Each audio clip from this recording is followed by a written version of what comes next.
భక్తి యోగము అని పెట్టాడు. భక్తి యోగం రెండు వేరు వేరు కాదు, అన్నీ ఒకటే.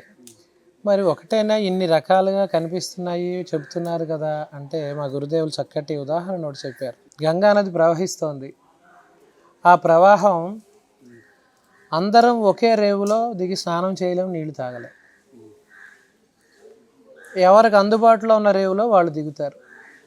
అలాగా గురువులు కూడా ఎవరికి అనుకూలంగా ఉంటుందో, ఎవరికి ఏది మంచిదో దాన్ని బోధిస్తూ ఉంటారు.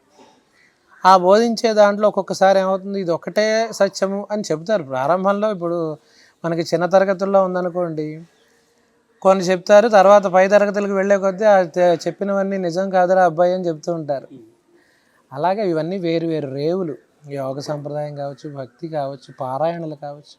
అసలు ఇన్ని కార్యక్రమాలు కూడా అందుకే పెట్టారు. ఇప్పుడు పొద్దున్న లేచిన దగ్గర నుంచి మనకి ముందర అనుష్ఠానం, జపం, సంధ్యావందనం అయిన తర్వాత విష్ణు సహస్రనామం పారాయణ అయిన తర్వాత ఊళ్ళో ఉన్న దేవాలయ దర్శనం, దేవాలయ దర్శనం అయిన తర్వాత ఏదైనా క్షేత్రానికి దర్శనం, లేదా పెద్దవాళ్ళు ఏదైనా మాటలు చెప్తుంటే ఆ ప్రవచనం, సత్సాంగత్యం వినటం.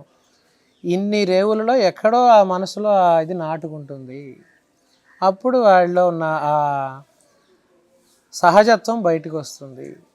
వచ్చి ఆ జీవి పరమాత్మకి అనుసంధానం అవుతాడు.